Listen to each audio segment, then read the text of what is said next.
Comunicación científica, segunda parte. Definamos y verifiquemos lo que es la comunicación científica ya en esta segunda fase del análisis.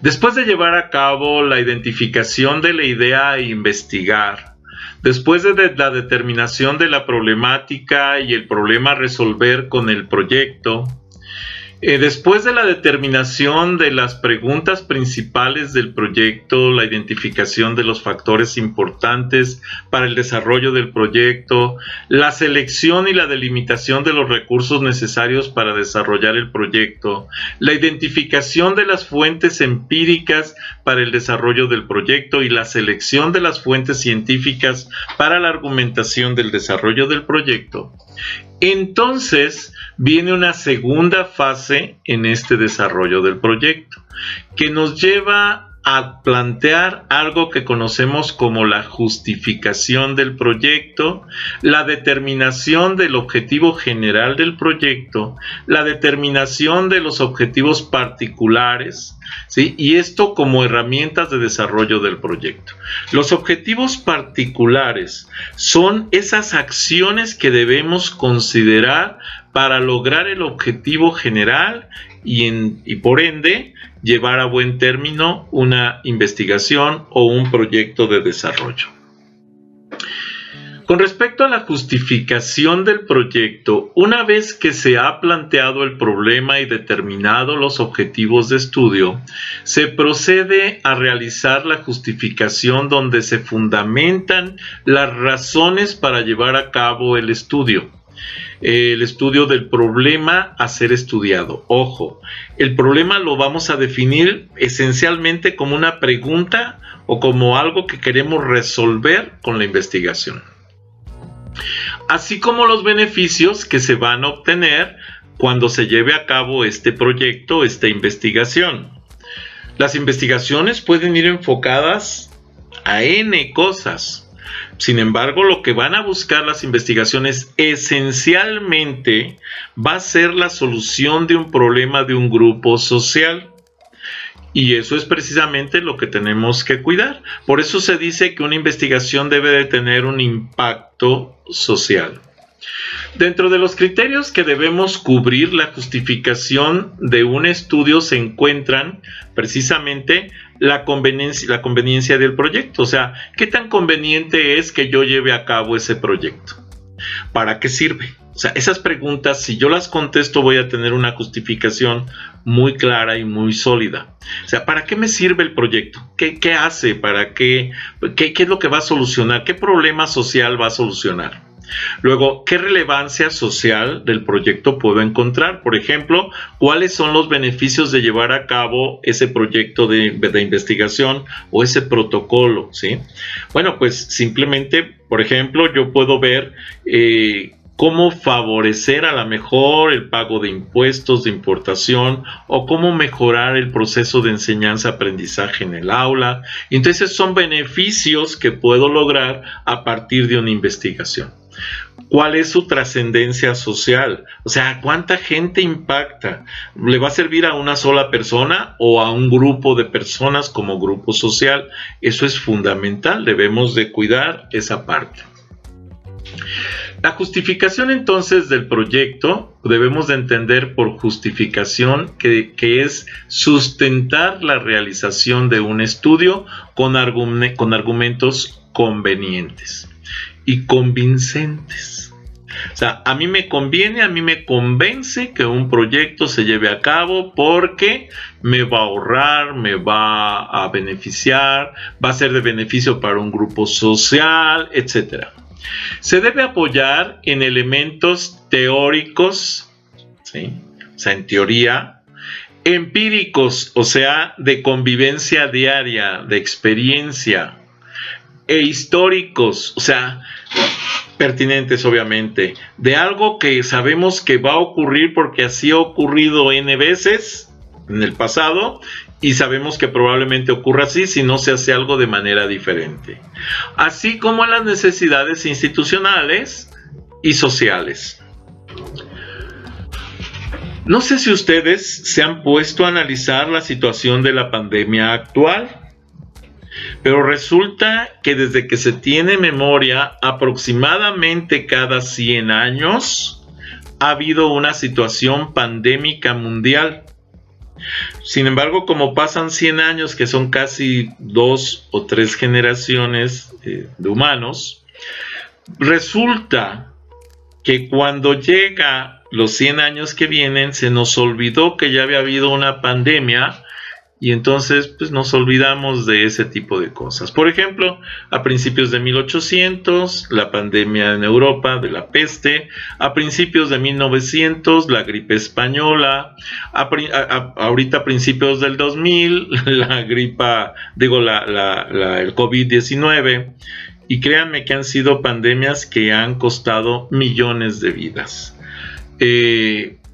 Es curioso que el ser humano tenga una memoria tan corta de los sucesos históricos, porque en lugar de prevenir lo que podría ser la próxima pandemia para a lo mejor el 2100, 2110, 2120, 2130, resulta que se nos olvida y entonces para esas fechas ya no estamos considerando efectos de ese tipo y vuelve a pegar este tipo de infecciones mundiales o de pandemias con todo a la humanidad, ¿no?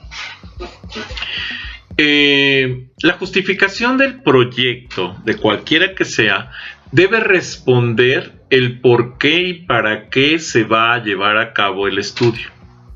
Se requiere conocer ampliamente las causas y propósitos que motivan la investigación.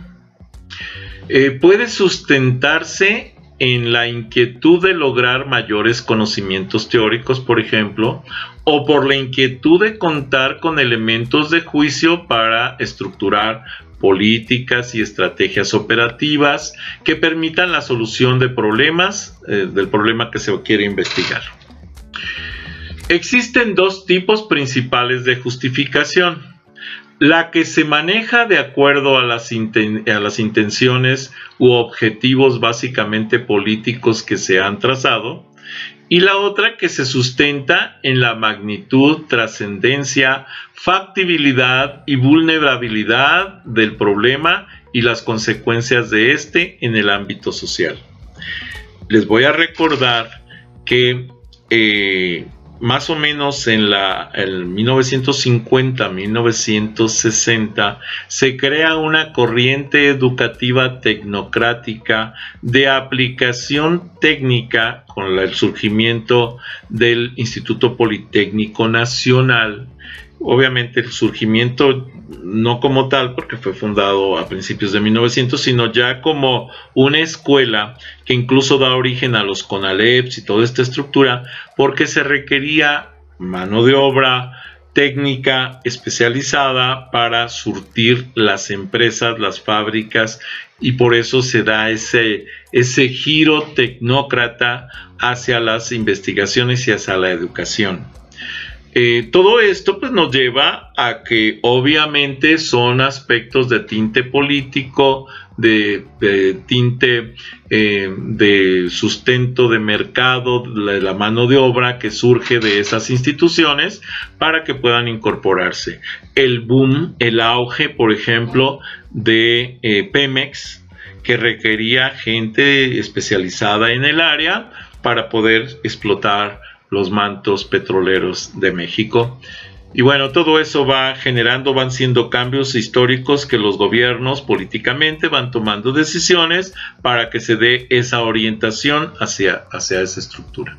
Una de las cosas que podemos ver es que la pedagogía, por ejemplo, o hablando del derecho fiscal, el tributo, la tributación fiscal y la pedagogía son áreas que toda la vida han estado en crecimiento y no tienen para cuándo reducir, porque por un lado, para el área de la pedagogía, pues las poblaciones van creciendo cada vez más y entonces hay mayor demanda de pedagogos que puedan generar procesos de enseñanza-aprendizaje de manera eficiente. Y por el otro lado, la administración tributaria, ni se diga, sigue creciendo y sigue, es la única forma en que los gobiernos saben funcionar, a través de la tributación. Entonces, pues son los detalles que pues va a ser muy difícil que puedan cambiar y que siempre van a tener demanda en el mercado laboral, ¿sí? Bueno, la primera está fundamentada en los deseos de carácter personal y su influencia se siente dentro de la investigación, o sea, la parte teórica, donde queremos el romanticismo con la ciencia, el descubrir nuevas leyes, nuevas cosas, es precisamente la parte de investigación de la ciencia pura, vamos a decir. Y la segunda está basada en el interés científico y tomar en cuenta el contexto socioeconómico, político e histórico para la formación de esas investigaciones que permitan resolver o mejorar los procesos. Los objetivos del estudio se pueden formular inmediatamente después de la justificación, pues se derivan de ello precisamente. Los objetivos van a ser qué necesitamos hacer para responder, para corregir esa pregunta de investigación. De otra manera, se pueden ubicar después del planteamiento del problema también.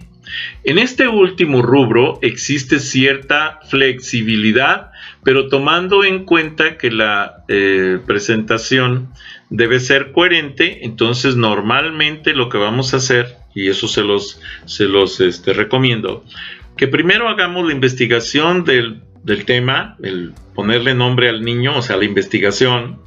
Después hagamos el planteamiento del estudio de la problemática, elijamos un problema, uno solo, se cree el problema de investigación.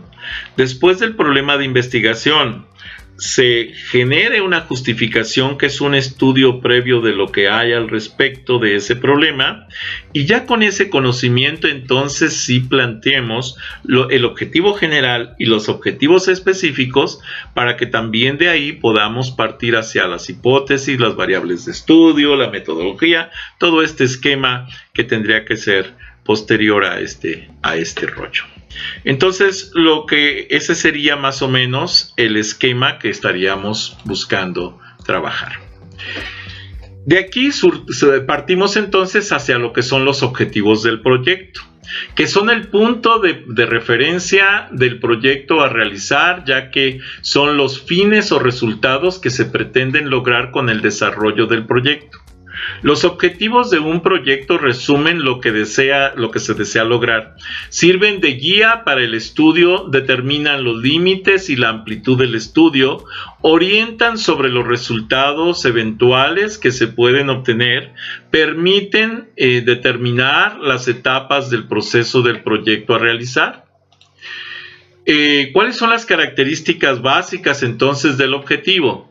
Se considera que el objetivo es la mitad de lo que se necesita para elaborar un trabajo.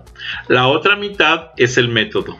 Entonces, si nosotros tenemos el objetivo, o sea, hacia dónde vamos perfectamente definido, y tenemos un método que es lo que queremos lograr, entonces con eso vamos a tener un trabajo de investigación como tal.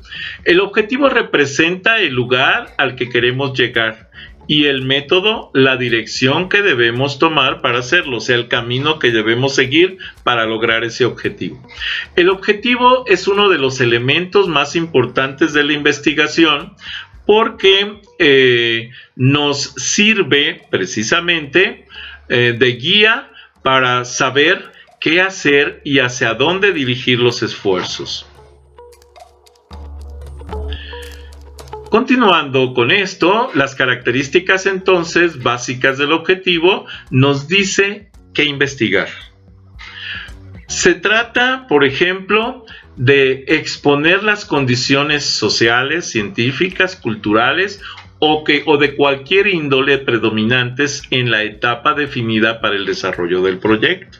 No importa cuál sea, es el lugar hacia donde queremos llegar.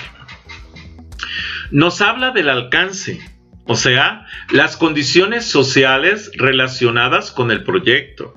Nos dice cuál es el punto central del proyecto. Determina la profundidad del proyecto. Es muy importante definir qué acción va a realizarse y esto se consigue a través del verbo inicial. Esto es aplicar, implementar, desarrollar, definir, etc. Normalmente en tiempo infinitivo, de hecho siempre. El objetivo tiene que ser lo más explícito posible. Debe dejar claro qué se pretende hacer.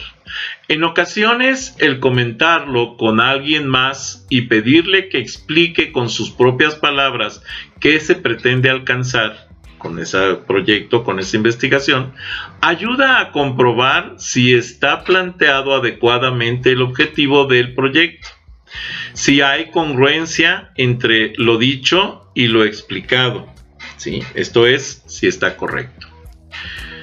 El objetivo funciona como un mapa que indica hacia dónde va el proyecto y debe clarificar cualquier duda existente.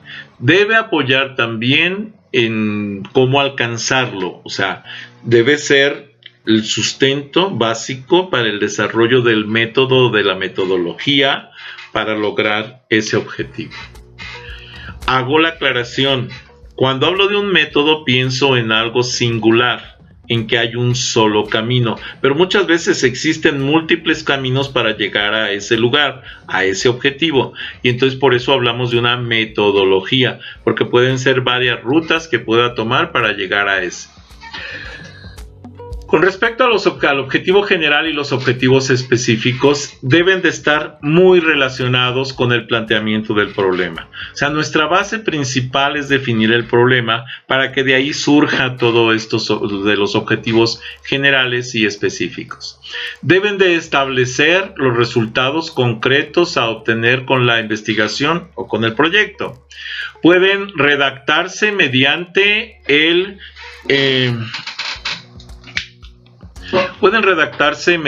el infinitivo de los verbos que señalen las acciones del investigador a partir de los resultados que pretende obtener. Los objetivos específicos indican lo que se pretende realizar en cada una de las etapas de la investigación. Estos objetivos deben ser evaluados en cada paso para conocer los distintos niveles del resultado. Entonces, por eso es importante tener también definidos los objetivos específicos, porque no nos vamos a esperar hasta el final para evaluar el objetivo general y ver si se cumplió o no, sino que poco a poco vamos a ir cumpliendo esos objetivos específicos. Si vamos cumpliendo uno a uno, seguramente al final vamos a cumplir el objetivo general. Las características de los objetivos específicos. Pues deben ser medibles y observables, para empezar. O sea, si yo los puedo observar, pero no los puedo medir, no me sirven. Si yo los puedo medir, pero no sé cómo observarlos, tampoco me sirven. Deben de ser claros y precisos. O sea, no se trata de que hoy mida A y mida X y mañana mida A y mida Y, pues eso ya no sirvió. ¿Por qué? Porque no es preciso, no me va a llevar siempre a un mismo punto. Hay algo que está mal planteado ahí. Seguir un orden metodológico, o sea, debe de tener un orden de un método, una secuencia lógica de pasos que me lleve a la solución de ese problema. Ser expresados en verbos en infinitivo, los más utilizados son identificar, determinar, establecer, etc. Distinguir, medir, entre otros. Muy bien. Hasta aquí esta presentación.